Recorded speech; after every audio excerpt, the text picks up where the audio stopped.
Ladies and gentlemen, the President of the United States.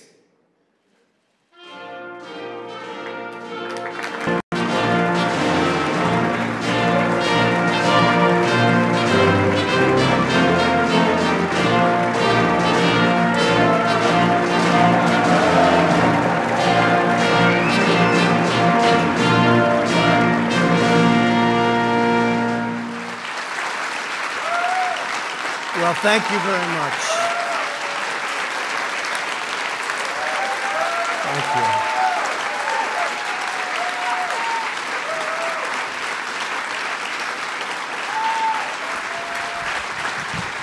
Thank you.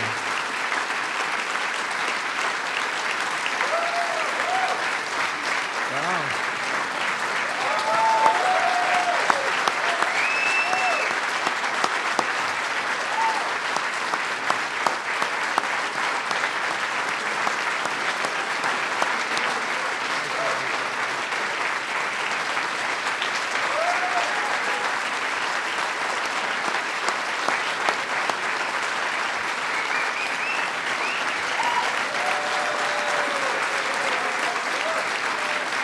Well, thank you very much, everybody. Wow.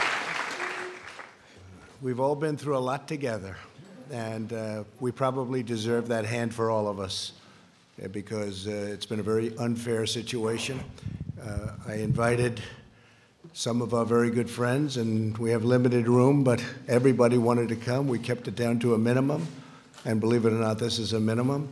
But a tremendous thing was done over the last number of months, but really if you go back to it over the last number of years, we had the witch hunt. It started from the day we came down the elevator, myself and our future First Lady who's with us right now. Thank you, Melania.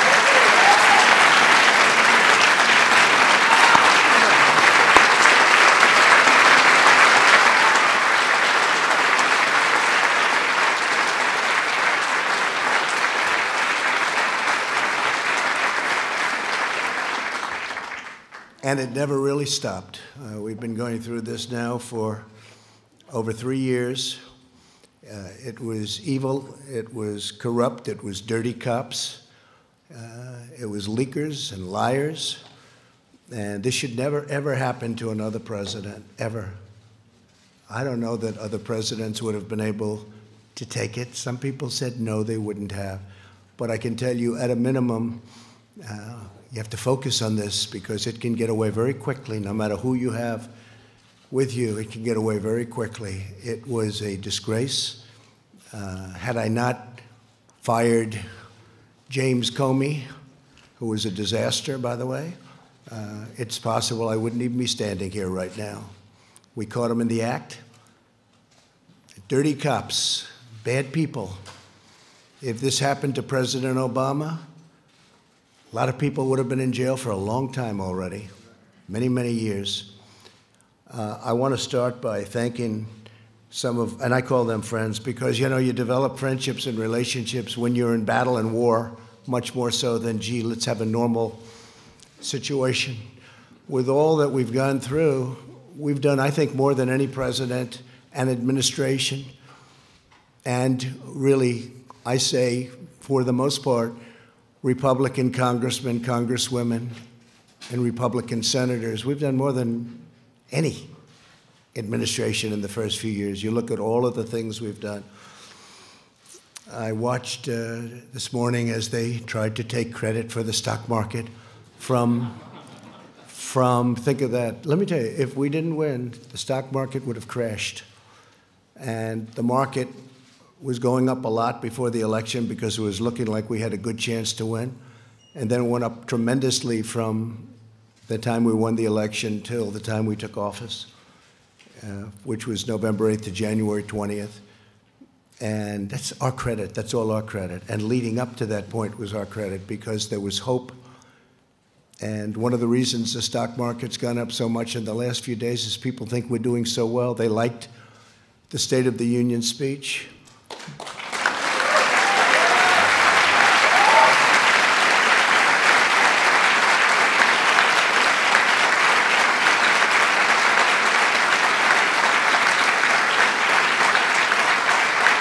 It really is. It's a true honor to give it. Making the State of the Union speech, I was with some people that have been around. They've been all over the world. And one of them said, highly sophisticated person, said, you know, no matter where you go in the world, it doesn't make any difference. There is nothing like what I witnessed tonight. The beauty, the majesty of the chamber, the power of the United States, the power of the people in this room. Really an amazing evening. I don't think there is anything like that anywhere in the world. You can go to any other country, you can go to any other location, any other place. It's the beauty of everything. It's what it represents and how it represents our country. I want to start by introducing some of the people that are here. I know some are going to be left out, but they work so hard. And this is really not a news conference. It's not a speech. It's not anything. It's just we're sort of, it's a celebration because we have something that just worked out. I mean, it worked out. We went through hell unfairly, did nothing wrong, did nothing wrong. I've done things wrong in my life, I will admit. Not purposely, but I've done things wrong. But this is what the end result is.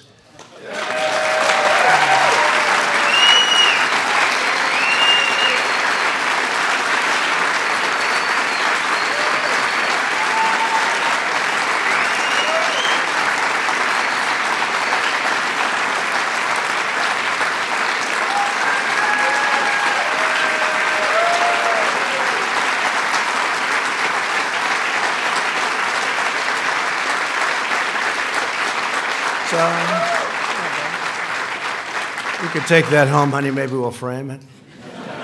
It's the only good headline I've ever had in the Washington Post. I tell you. But every paper is the same. Does anybody have those papers? Does anybody have them? Because they're really like that, so I appreciate that. But some of the people here have been incredible warriors. They're warriors. And there's nothing from a legal standpoint. This is a political thing. And every time I'd say, this is unfair, let's go to court, they say, sir, you can't go to court. This is politics. And we were treated unbelievably unfairly. And you have to understand, we first went through Russia, Russia, Russia. It was all bullshit. We then went through the Mueller report. And they should have come back one day later. They didn't. They came back 2 years later, after lives were ruined, after people went bankrupt, after people lost all their money. People came to Washington to help other people. Bright-eyed and bushy-tailed, I say. They came, 1 or 2 or 3 people in particular, but many people. We had a rough campaign. It was nasty. It was one of the nastiest, they say. They say Andrew Jackson was always the nastiest campaign. They actually said we topped it. It was a nasty both in the primaries and in the election. But you see, we thought after the election it would stop, but it didn't stop. It just started. And tremendous corruption. Tremendous corruption. So we had a campaign. Little did we know we were running against some very, very bad and evil people with fake dossiers, with all of these horrible, dirty cops that took these dossiers and did bad things. They knew all about it. The FISA courts should be ashamed of themselves. It's a very tough thing. And then we ended up winning on Russia, Russia, Russia. It should have taken the one day, as I said, and it took years. Then Bob Mueller testified. That didn't work out so well for the other side. But they should have said that first week, because it came out. Is that right, Jim Jordan? They knew in the first 2 days, actually. Devin, is that right? 2 days, they knew that we were totally innocent. But they kept it going, Mark. They kept it going forever. Because they wanted to inflict political pain on somebody that had just won an election that to a lot of people was surprised. I mean, we had polls that said we were going to win. We had Los Angeles Times and a few papers actually said we were going to win, but it was going to be close. And we did win. It was one of the greatest wins of all time. And they said, okay, he won. And, you know, I wrote this down because that was where a thing called the insurance policy, to me, when I saw the insurance policy, and that was done long before the election, that was done when they thought that Hillary Clinton was going to win. And by the way, Hillary Clinton and the DNC paid for millions of dollars, the fake dossier. And now Christopher Steele admits that it's a fake because he got sued by rich people. I should have sued him too, but when you're president, people don't like suing. I want to thank my legal team, by the way, not for that advice, but for other advice. Pat, Jay, Pat, you guys stand up, please. Great job.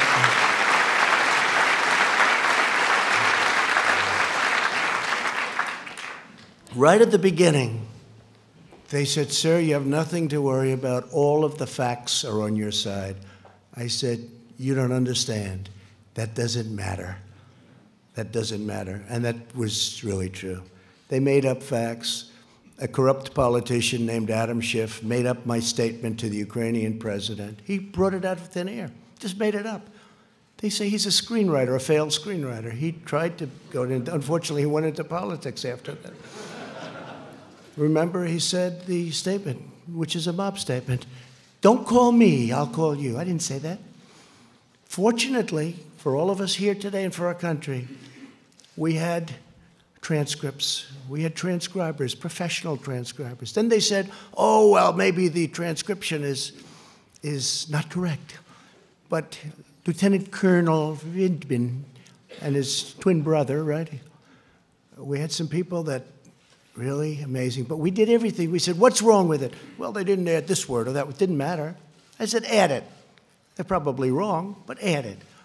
So now everyone agrees that they were perfectly accurate. When you read those transcripts, Tim Scott, I don't know if Tim's here, but he said, sir, he's the first one to call me. Sir, I read the transcript. You did nothing wrong. And Mitch, he stayed there right from the beginning. He never changed. And Mitch McConnell, I want to tell you, you did a fantastic job.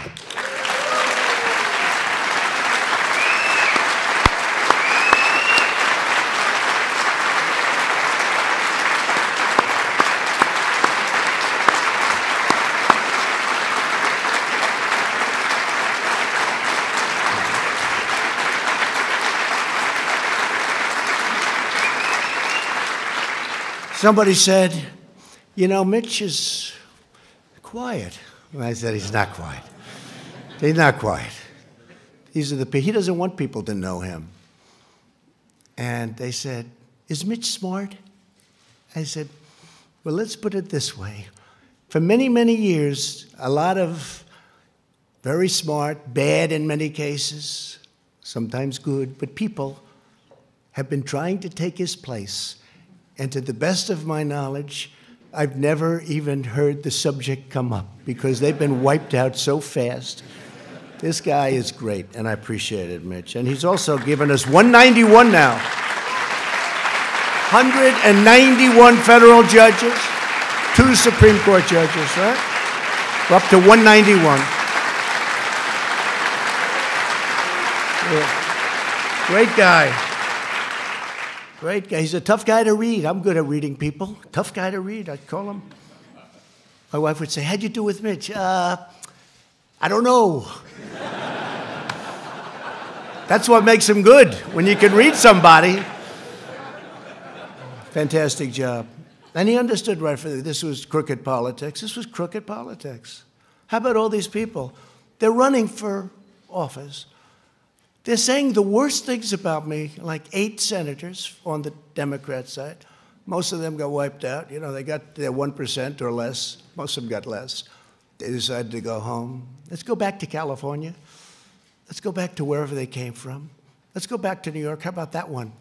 Our New York Senator, Gillibrand. Let's go back to New York after they get nothing. and then they take an oath that they will be fair, that they will be reasonable, you know, all of the different things, and they had a sign. They're not fair, but here's the beauty. So we have 4 left. They're saying the most horrendous things about me. It's okay, it's politics. And then they're supposed to vote on me. They're trying to replace me, and then they're supposed to be voting. So I think it's incredible. But so Mitch, I want to thank you very much, incredible. And you have some of your folks here, and they're incredible people, and they've been right from the beginning. And again, you're out of session. Unfortunately, I only told these folks, let's do this today. We did a prayer breakfast this morning, and I thought that was really good. In fact, that was so good it might wipe this out. But by the time we finish, this will wipe that one out, those statements.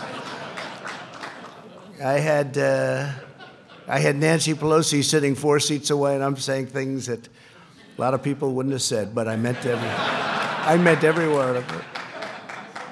But we have some of the folks that are going to be leaving right after this, and they work hard, and they did work hard. Bill Cassidy, Senator. Stand up, Bill. What a guy. Great man. When I need to know about health insurance and pre-existing conditions and individual mandates, I call Bill, or I call Barrasso. We get those 2 guys, they know more than anybody. A man who just became a senator. He's a little bit like me. We have a couple of them. Very successful guy in business, and he said, what the hell? I'll run for the Senate from Indiana. And he ran, and I saw him on television destroying his opponent in a debate. I said, you know, this guy could win, and I got behind him. And Mike Braun, you have done some great job. Thank you very much. Tough. Tough. Thank you. A man who got James Comey to choke, and he was just talking in his regular voice. He's the roughest man. He's actually unbelievable, and I appreciate the letter you sent me today. I just got it. But he's got this voice that scares people. You know, people from Iowa can be very tough. We're doing very well in Iowa, but I'll tell you, Chuck Grassley, he's looking at Comey, well, you tell me, what did you say? Now, he wasn't being rough. That was just the way he talked. And that was when Comey, I think that was when Comey announced that he was leaking, lying, and everything else, right? He choked because he never heard anybody talk like that. You know, you should have gone, I wish you got angry. You could have gotten the whole ball game. He would have said, I give up. Chuck Grassley is an incredible guy.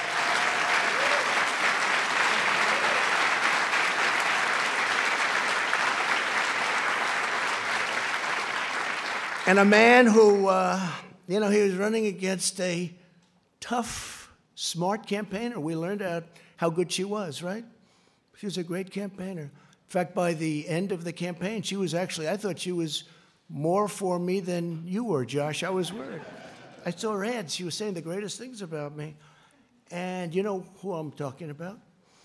And I went to a great place, Missouri, and I said, who do you have to beat her? And they said, well, we have 4 people. I said, let me see them. I got to interview people. Can you imagine? I'm interviewing people for the United States Senate. This is what I do. Where have I gone? But I love it. I love it because we're getting great people. The first one I met was Josh Hawley. After about 10 minutes, I said to the people, don't show me anybody else. This is the guy. He was the Attorney General, did a phenomenal job in the state, highly respected. And Claire McCaskill. So the theory was you couldn't beat her. Great campaigner. Remember the last campaign? She was going to be taken. She was always going to be taken out, and she wins. And people say, how did that happen? Didn't happen with him. But she got so friendly toward me. In fact, one of the ads I still have, I'm putting it in the archives as one of the best ads I've ever made. And she tried to convince people that we were best friends. But Josh ended up winning by 5 or 6 points. You were unbelievable. You were tough. And you are something. And one of the greatest supporters on the impeachment hoax was Josh Hawley. He was incensed, actually. I watched him. He was incensed at what they were doing and what they were saying, and those were the ones. You know, I had some that said, "Oh, I wish he didn't make the call," and that's okay. If they need that, it's incorrect. It's totally incorrect. And then you have some that used religion as a crutch. They never used it before. An article written today, never heard him use it before. But today, you know, it's one of those things. But, you know, it's a failed presidential candidate, so things can happen when you fail so badly running for president. But Josh Hawley, I want to thank you. You were right from the beginning. Man, did I make a good choice. Thank you, Josh. Tremendous future. A man who is brilliant and who actually was deceived to an extent, comes from a great state, Utah, where my poll numbers have gone through the roof, and one of the senators' poll numbers, and not this one, went down big. You saw that? You saw that, Mike? But Mike Lee is a brilliant guy. He's difficult. Whenever I sign bills, you know, we do sign a lot of legislation it's big and it's powerful, but it's sort of everybody has to approve it. And I see 99 to 1. 99 to 1. I say, don't tell me who's the one. Is it Mike? Yes. And he always has a good reason for it, too, by the way. But he's incredible. And right at the beginning, he knew we were right, Mike. And I appreciate it very much. You're just fantastic. And say hello to the people of Utah and tell them, I'm sorry about Mitt Romney. I'm sorry. Okay? We can say that Mike Lee is by far the most popular senator from the state. But you've done a fantastic job, Mike, in many ways. In many ways.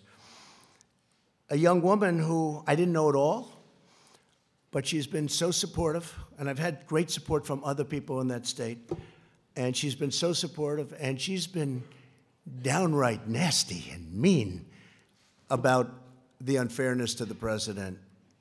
And Kelly Loeffler, I appreciate very much. Thank you. Great. She saw it very early on. And we have, I don't know if we have other senators here, but we got a hell of a lot of congressmen. I'll go over them quickly, but they have also been, you know, it helped when we won 197 to nothing. That's got to be a first, Kevin, right? Is that like a first? The Republicans have this image. See, I say Democrats are lousy politicians because they have lousy policy. Open borders, sanctuary cities, they have horrible policy. Who the hell can win? Oh, their new policy is raise taxes. They want to raise taxes. You know, all my life, I wasn't in politics, but I'd say, if you're a politician, you want to say, we're going to lower taxes. They want to raise taxes. So they have open borders, sanctuary cities, raise everybody's taxes, get rid of everybody's health care, 180 million people in the United States, and they're really happy. And we're going to give you a health care that's going to cost more money than the country could make in 30 years if it really does well. That's 1 year. So I've always said they're lousy politicians, but they do two things. They're vicious and mean, vicious. These people are vicious. Adam Schiff is a vicious, horrible person. Nancy Pelosi is a horrible person. And she wanted to impeach a long time ago when she said, I pray for the president. I pray for the president. She doesn't pray. She may pray, but she prays for the opposite. But I doubt she prays at all. And these are vicious people. But they do two things. They stick together. Historically, I'm not talking now. They stick together like glue. That's how they impeached, because they had whatever the number is, 220 people. So if they don't lose anybody, they'll be able to impeach anybody. You could be George Washington. You could have just won the war, and they say, let's get him out of office. And they stuck together, and they're vicious as hell. And they'll probably come back for more, but maybe not, because the Republican Party's poll numbers, Mitch, have now gone up more than any time, I think, since 2004, 2005. And you know what happened then? But in normal times, decades, you would call it. That was a little unusual time. It was for a very short period. The Republicans party's poll numbers and Donald Trump's poll numbers are the highest I've ever had there. So maybe they won't. It's no way to get your poll numbers up. It's not worth it. Because from my family standpoint, it's been very unfair for my family. It's been very unfair to the country. Think of it, a phone call, a very good phone call. I know bad phone calls. This is a phone call where many people, I think Mike Pompeo was probably on the call. Where's Mike? Mike Pompeo was on the call. Many people were on the call. I know that many people. They even have apprenti, bringing up an old favorite word of mine, the apprentice. They have apprenti. They have people on these calls. And I know there are many, when I speak to the head of a nation, and they have many people on. I mean, also, do you think they're just, in the case of Ukraine, he's a new president. He seems like a very nice person, by the way. His whole thing was corruption. He's going to stop corruption. We even have a treaty, 2001, 1999. It's a treaty, signed treaty, that we will work together to root out corruption in Ukraine. I probably have a legal obligation, Mr. Attorney, to report corruption. But they don't think it's corrupt when a son that made no money, that got thrown out of the military, that had no money at all, is working for $3 million up front, $83,000 a month, and that's only Ukraine. Then goes to China, picks up $1.5 billion. Then goes to Romania, I hear, and many other countries. They think that's okay. Because if it is Ivanka in the audience? Is Ivanka here? Boy, my kids could make a fortune. They could make a fortune. It's corrupt. But it's not even that. It's just general corruption. And the other thing is mentioned in the call, and something that I've told Mike Pence, our great vice president, I would tell him all the time. And I told him when he went on the trip, because he was over there. He never mentioned anything about this when you had your meeting. It's a terrible thing. But I told Mike, I said, Mike, we're giving them money, and, you know, you're always torn about that, because we have our country to build, we have our cities to build, and our roads to fix. But we're giving them money. Tell me, why isn't Germany paying money? Why isn't France? Why isn't United Kingdom paying money? Why aren't they paying money? Why are we paying the money? Is that a correct statement, Mike? I say, find out what the hell's going on. And I told that to all of my people, OMB. I said, I asked that question. How much is Germany paying? Why isn't Germany paying? Why is the United States always the sucker? Because we're a bunch of suckers.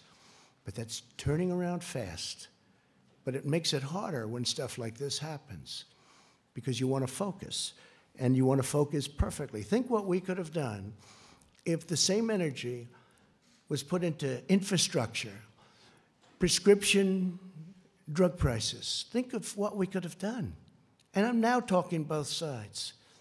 Think of what we could have done if we had the same genius, because it's genius. I will say, it's genius on the other side. Maybe even more so, because they took nothing and brought me to a final vote of impeachment. That's a very ugly word to me. It's a very dark word, very ugly. They took nothing. They took a phone call that was a totally appropriate call. I call it a perfect call, because it was. And they brought me to the final stages of impeachment. But now we have that gorgeous word. I never thought a word would sound so good. It's called total acquittal. Total acquittal.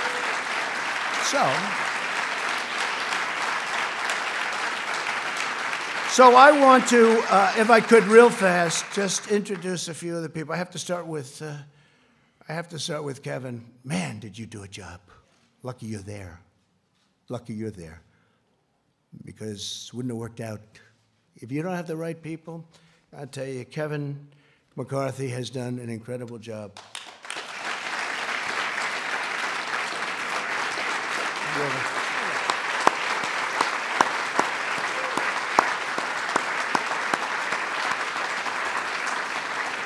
And he loves his job, and he loves his country. Tell you what, Mitch and Kevin, they love what they do. Now, Mitch wouldn't even tell you he liked it. Say, Mitch, do you like it? I don't know. He's the greatest poker player, right? Kevin will say, I love it, right? And I will say that you're going to be Speaker of the House because of this impeachment hoax.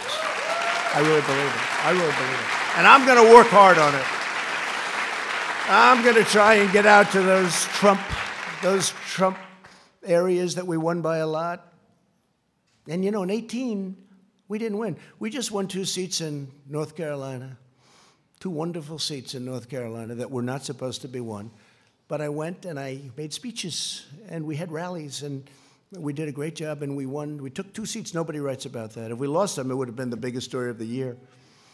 But we're going to go. We're going to do a job, and we're going to win a lot of seats. We're going to win a lot of seats. People are very angry that Nancy Pelosi and all of these guys, I mean, Nadler, I know him much of my life. He's fought me in New York for 25 years. I always beat him. And I had to beat him another time. And I'll probably have to beat him again.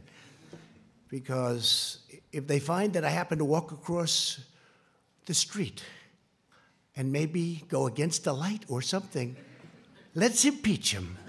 So I'll probably have to do it again because these people have gone stone cold crazy. But I've beaten them all my life.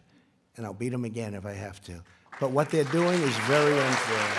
Very unfair. So Kevin McCarthy has been great. So a few names, right? And there'll be a few you forget. If you want, you can raise, and I'll say, great, love to have you, wonderful. But we're going to do the best we can. And I have my cabinet, but my cabinet's different. I appoint them, okay? I didn't see all of them helping so much. You know, they were running their various bureaucracies, right? Now, my cabinet's great, and they're all here. But today is the day to celebrate these great warriors, right? These are great warriors. They really fought hard for us. And so I'll start Kelly Armstrong, North Dakota. Kelly, thank you. Great job.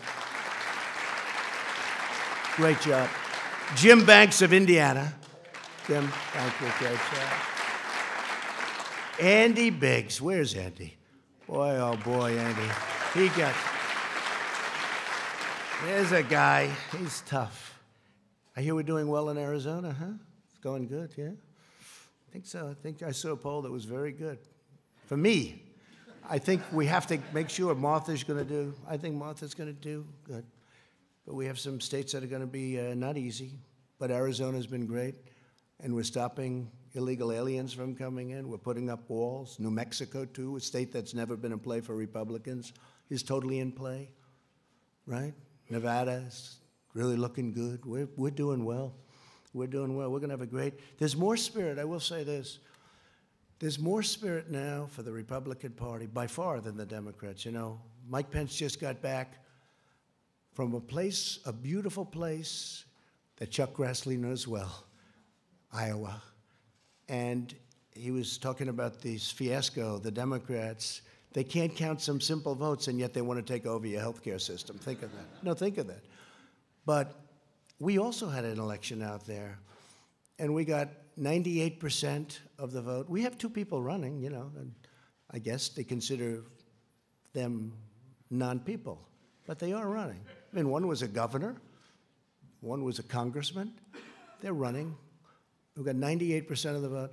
And everybody from the media was saying, who are those crowds over there? You know, they expect it to be one of these competitive where everybody's running because they want to win, they want to win. And it was Trump, right, Mark Meadows? It was Trump. This was a Trump crowd. And a lot of my guys went there. They went to Iowa, and a lot of friends went there, and we had tremendous, they say the spirit for the Republican Party right now is stronger, I think, than it's ever been in the history of our country. I think it's stronger than it's ever been. And that includes honest Abe Lincoln. You know, a lot of people forget Abe Lincoln.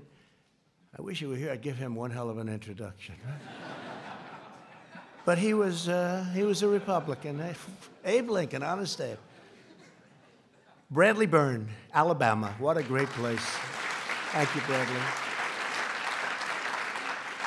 A man who has been an unbelievable friend of mine and spokesman, and somebody that I really like. And I know, Kelly, you're going to end up liking him a lot. something's going to happen that's going to be very good. I don't know. I haven't figured it out yet. But Doug Collins, where is he? Where is Doug? You have been so great. Thank you very much, Doug. Thank you very much. Yeah, thank you. Really amazing job.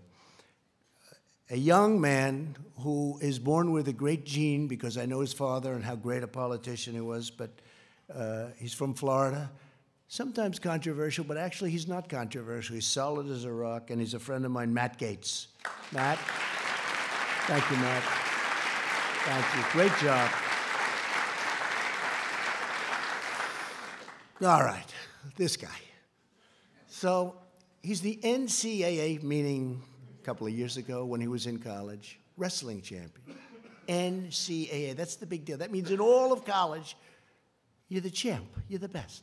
His record was ridiculous. Nobody could beat him. And I see it, every time I see it. When I first got to know him, Jim Jordan, when I first got to know Jim, I said, he never wears a jacket. What the hell's going on? He's obviously very proud of his body.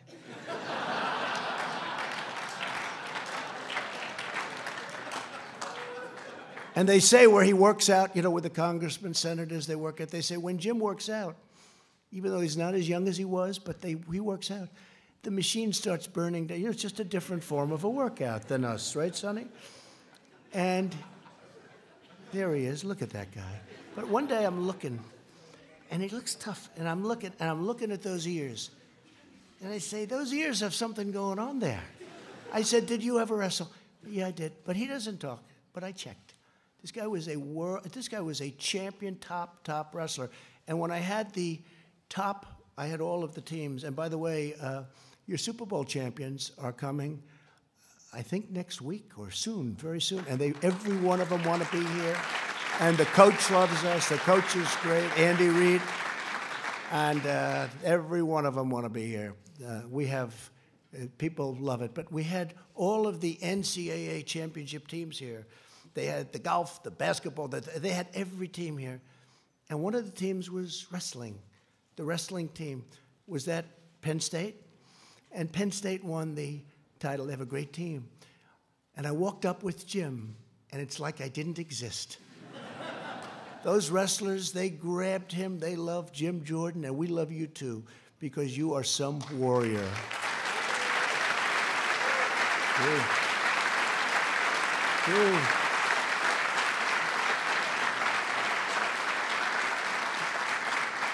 A woman who became a star. We have a couple of women that became stars, you two. And I always liked the name of her, I liked the name, Lesko. I liked it. That's how I picked it. I liked the name. I saw that face. I saw that everything. They gave me cards. She had like 7 opponents, right? And you have no idea how much the public appreciates, how smart, how sharp you are. This I can't tell. I can't tell. They just said, she's really good, she's really talented. I said, let's go. We worked with her. She won her race, tough race. It's no longer tough because what she does out there is incredible. Arizona loves her. But you were so incredible representing, I don't say me, representing our country and getting it out of this impeachment hoax. What you did was incredible. So Debbie, please stand up. Debbie, let's go.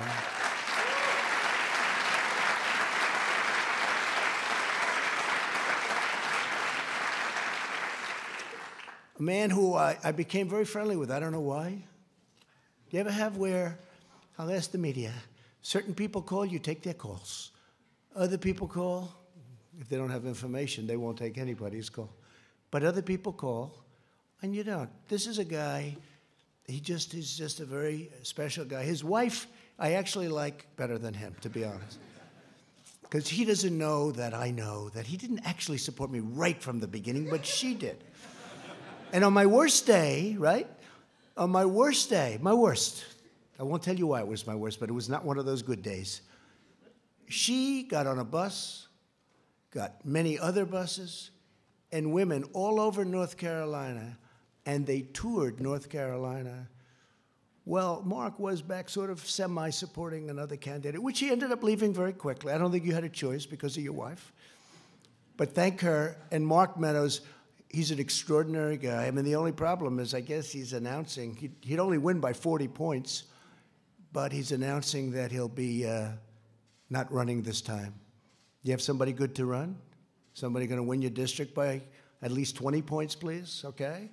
But he's a tremendously talented man, not just as a politician. As a human being, he's incredible. And during these horrible times, I mean, the way he worked, and Jim and all of you guys, the way they worked was so, it was like their life was at stake. So many. Ron DeSantis is another one. He worked so hard. Then he called me, he said, "Sir, I'd like to run for governor." He said, "Governor? I don't want you to run. I like you staying." "No, I want to run for governor." And I said, "Well, if you have to, I'd like your support." I said, "How can I support you? You're at 3. He was at 3. He had no money. Somebody else was at 38, and they had 22 million cash, right? I said, "Look, if it's important, I'll do it," because he's been another great warrior. And he's, by the way, he ran. I endorsed him. His numbers went through the roof. The man who he beat, who was expected to win easily, called me after the race. He said, "You endorsed him, and it was like a nuclear bomb went off. There was nothing I could do." He never even spent his money. He saved it. But Ron DeSantis is another one. And now he's the governor of Florida. And by the way, he's a great governor. He's a very popular governor. His numbers are in the 70s, and he's done a great job. But Mark, I want to thank you very much. Fantastic job. Thank you very much. Mark Meadows. And Mike Johnson of Louisiana. Where's Mike? Central Casting, what a job. You can represent me anytime. You can represent me anytime. Thank you. What a job you've done. Thank you, Mike. And a man nobody's ever heard of except the other side. He's the other side's worst nightmare. This guy goes down into dungeons and basements. He'll find a document no matter what. He's the most legitimate human being. He's the hardest worker. He's unbelievable. He took tremendous abuse. I mean, abuse. The media and, you know, the other side and the bad ones, the leakers, the liars, the dirty cops, they wanted to destroy him. They tried. They got close, but he wouldn't let it happen. And honestly, in a certain way, he was the first one. Wouldn't you say, Jim and Mark and everything? This was the first guy. He came out of nowhere. He's saying, these people are corrupt. He's still saying it. And he was unbelievable. Devin Nunes. He was unbelievable. Unbelievable.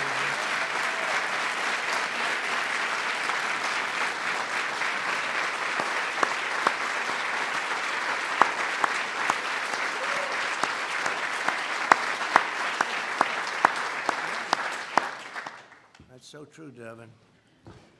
He'd come in and say, I didn't even know him. I just heard there was this congressman who kept going into a basement, into files. He knew something was wrong. You felt it, right? And now we know a lot more than we knew then, right? You never thought it was as bad as it is. And hopefully we're going to take care of things because we can never, ever allow this to happen again.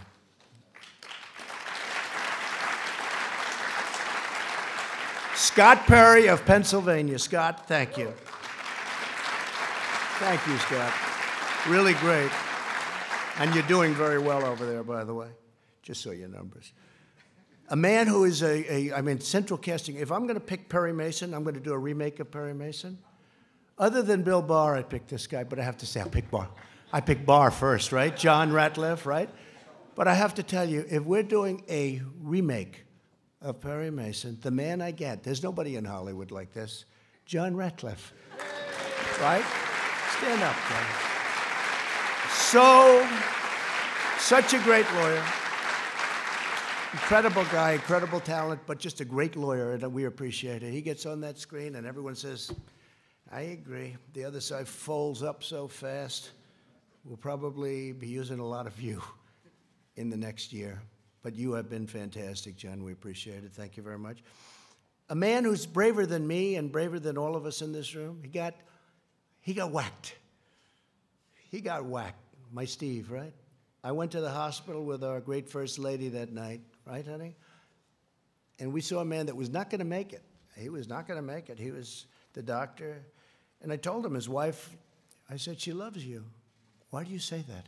Because she was devastated. A lot of wives wouldn't give a damn. A lot of wives would have said, hey, yeah. I said, how's he doing? Oh, she couldn't even talk. She was inconsolable. Most wives would say, not good. Listen, I'm going home now. But the doctor came in. The wife is like, she was a total mess. She was really devastated. And it really looked like he had a 25% chance. I think you said a record for blood loss. And Steve Scalise, honestly, I think you're better looking now. You're more handsome now. You weren't that good looking. You look good now. He looks better now. Can you believe it? I don't know what the hell that is. True. Better now.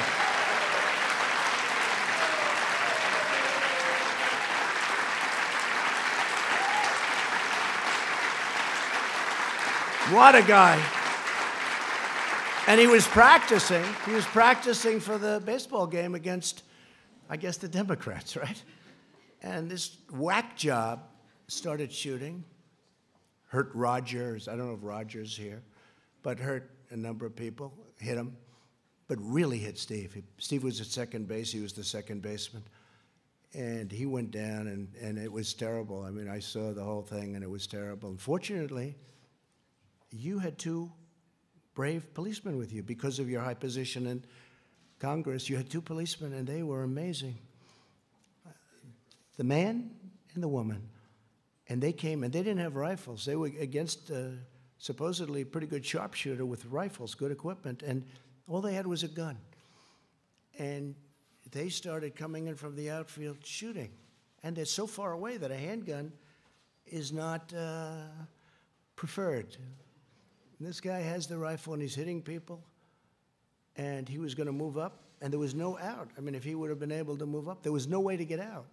The entrance was a single entrance way on the other side where he was. So everyone went into the dugout, ran into the dugout. But Steve was really hit badly in the stomach, and with a bullet that rips you apart.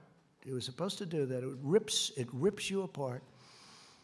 And these two people came charging forward, boom, boom, boom. And one of them, you know who? One of them, him, got the shooter, hit him, and then got him, killed him from long distance. It was amazing. If you didn't have those two people, you can imagine, right? You could imagine what would happen. So Melania and I went to the hospital that night, and he was in such bad shape, and he's been working ever since so hard. But 6 months ago, they had a baseball game at the Nationals Park, and I'm watching. And it's on television. And it's just, game, people, you want to win it, right? And Steve's at second base. The poor guy can't even walk. Do you remember Bobby Richardson for the New York Yankees? He was known for range, Louis. Range. He had the greatest range. If a ball's hit the shortstop, Bobby Richardson's the second baseman. Bobby Richardson would field the ball. If it's hit the first base, he'll throw it to the first baseman. He had unbelievable range. This was not Steve Scalise. Steve had no range. 1 foot, and he has to fall down, right? Because, he was trying to get better. I don't know who the hell put you on the field. And this is a true story. So the game starts, and the first pitch, Steve's standing at second base, and the guy is really in bad shape. And I said, this is terrible. A shot, ground ball shot, is hit to second. And Steve, I say, I didn't have time to think too much, but I said, this is not good. That ball is going toward him. And this guy stopped that ball, caught the ball. He's now laying down. He throws the ball to first base. He gets him out. I said, it's the most incredible thing. I've never seen athletically. I've never seen anything like it. Right? And he gets him out, and they then took him out of the game, which was a very wise thing, because you could never do that again in a million years. But you weren't going to let that ball go through. I don't care if it was hit by The greatest of all time, right? That ball was not going through you because you are a warrior. Steve, he is fantastic. You are fantastic. You and Liz and Kevin, what a group. I mean, what a group. I got lucky because you need the right people. If I had the wrong people there, it'd be maybe a different story. Maybe we'd be celebrating something else. But I really want to thank you, Steve Scalise. And Elise, I just read the story. She's the most incredible. What's going on with you, Elise? So I even said, I was up campaigning for helping her, but I thought, she looks good. She looks like good talent. But did I not realize when she opens that mouth, you were killing them, Elise? You were killing them.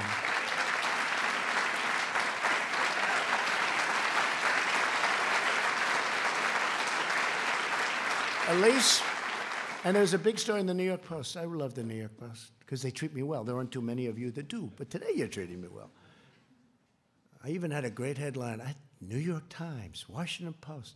I had all these great headlines. Maybe we should just end it right there. But you had the greatest story yesterday in the Post, that people from all over the country are contributing to her campaign. They were so enthralled with the way you handled yourself, what you said, the way you said it. And I'll always be your friend. I think it's really an amazing story. What a great future you have. What a great future. Thank you. First Lady agrees, by the way. First Lady agrees. And Michael Turner, you can represent me anytime. Where's Michael? Where is he? Well, you can represent me. How good were you? There's another Perry Mason type, I think, right? What do you think, John? But Michael, you were fantastic, and we appreciate it. Brad Wenstrup. Where's Brad? Brad. Great. It's a big day for lawyers. You notice only the lawyers stayed. All the lawyers stayed behind. Lee Zeldin, how good are you? How good are you? Man.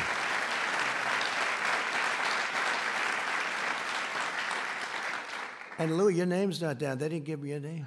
Do you know if I didn't announce Louis, whoever the hell made this list, I got to get rid of him because if I wouldn't have announced Louis, it might have been the end of the presidency.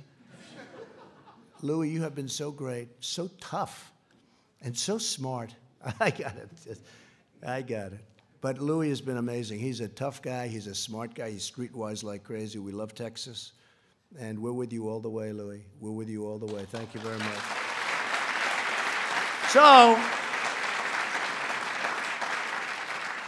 So that's the story. We have a great group of warriors, and there are others left, and I guess probably, I'm sure I didn't mention a few, and I apologize if that's the case. How's CPAC doing? Good? My man, stand up, please, will you? He's the one who said you should run.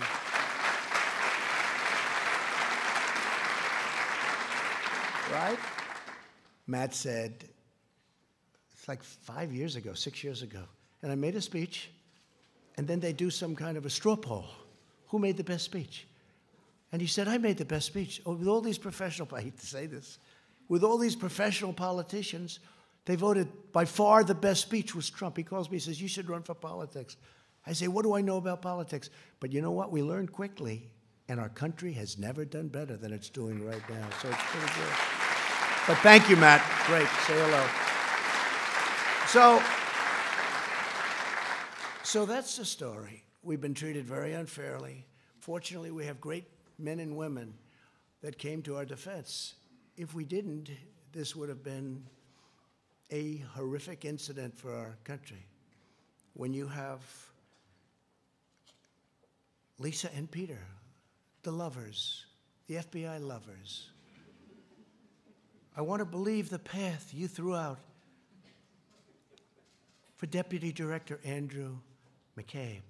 That's the office. There's no way he gets elected, meaning me. There's no way he gets elected. This is Peter to Lisa. He's probably trying to impress her for obvious reasons. There's no way he gets elected. But I'm afraid we can't take the risk. Now think of this. In other words, if I get elected, two lowlifes, They can't take the risk. They can't take the risk. Think of it. And that's where it came up, the greatest word of all, insurance policy. So he says, but I'm afraid we can't take the risk. She may lose. It's like an insurance policy. In the unlikely event you die before you're 40. In other words, if I won, they were going to do exactly what they did to us. They were going to try and overthrow the government of the United States, a duly elected president. And if I didn't fire James Comey, we would have never found this stuff. Because when I fired that sleazebag, all hell broke out. They were ratting on each other. They were running for the hills. Let's see what happens. Let's see what happens. It's in the hands of some very talented people. We're going to have to see what happens. But I can tell you, in my opinion, these are the crookedest, most dishonest, dirtiest people I've ever seen. They said, this is struck. God, Hillary should win 100 million to 1. This is about me. This is an agent from the FBI. Look how they let her off. 33,000 emails deleted. Nothing happens to her. Nothing happens. It's unbelievable. But think of that. God, Hillary should win. These guys are investigating Hillary. Then they go to work for Mueller, the two of them. And when Mueller found out that everybody knew that they were 100% this way, he let them go. But they deleted all of their emails and text messages. So when we got the phone, they were all deleted. Could you imagine the treasure trove? They illegally deleted. So they left Bob Mueller. He had the look, but he didn't have a lot of other things. Always had the look, Mr. G-Man. And I love the FBI, and the FBI loves me, 99%. It was the top scum, and the FBI people don't like the top scum. So think of that, 100 million to 1, and he's investigating me. And then, God, Trump is a loathsome human being, isn't he? These are the people looking at me. I'm really not a bad person. And Page said, yes, he's awful. How would you like to have that? This is the good stuff. This stuff 100 times worse than that. These are all dirty people. And now, I just heard that they're suing the United States of America because they were interfered with. Not going to let it happen. Just not going to let it happen. We cannot let this happen to our country. Can't. So I'm going to leave now, and I don't know if any of you have anything to say. You could say it, but this is sort of a day of celebration because we went through hell, and I'm sure that Pelosi and Crying Chuck, I've known this guy all the time. The only time I ever saw him cry was when it was appropriate. Known him for a long time, Crying Chuck. But I'm sure they'll try and cook up other things. They'll go through the state of New York. They'll go through other places. They'll do whatever they can. Because instead of wanting to heal our country and fix our country, all they want to do, in my opinion, it's almost like they want to destroy our country. We can't let it happen. Jim Jordan, did you want to say something? Go ahead. Huh? Mark? I wanted to just say that this reflection today is a small reflection of the kind of support you have all across the country. We've got your back. Thank you. Thank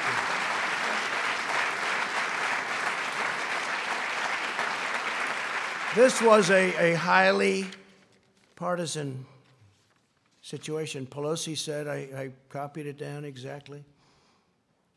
Before the impeachment, she wanted to impeach from day one, by the way. Don't let it fool you. You know, she said, no, the impeachment is a very serious thing. I said, she wants to impeach. Watch. Impeachment is so divisive to the country that unless there's something so compelling and so overwhelming and bipartisan, it was 197 to nothing. And other than one failed presidential candidate, and I call that half a vote because he actually voted for us on the other one. but we had one failed presidential candidate. That's the only half a vote we lost. So we had almost 53 to nothing. We had 197 to nothing. And the only one that voted against was a guy that can't stand the fact that he ran one of the worst campaigns in the history of the presidency. But she said, there's something so compelling, has to be so compelling and so overwhelming and bipartisan. I don't think we should go down that path because it divides the country. She was right about that. And it's just not worth it. That was Nancy Pelosi a year ago, right? And I think it's a shame. I think it's a shame. But as I said, if we can put this genius to work on roads and highways and bridges and all of the things we can do, prescription drugs. You know, we had Secretary Azar's here, and I want to thank him for this, but we had first time in 51 years where drug prices actually came down last year. First time in 51 years. But what we can do working with both parties in Congress would be unbelievable. It would be unbelievable, what we can do. And I know Chuck Grassley is working very hard on it, and Mitch is working very hard on it. But what we can do is incredible. What we can do just generally. We've done so much without it. We've rebuilt our military. We've cut regulations at a level that nobody thought possible. We'll always protect our Second Amendment. We all know that. But I just want to tell you that it's an honor to be with you all. I want to apologize to my family for having them have to go through a phony, rotten deal by some very evil and sick people. And Ivanka's here, and my sons, and my whole family. And that includes Barron. That includes Barron, who's up there as a young boy. Stand up, honey. Ivanka, thank you, honey. Come.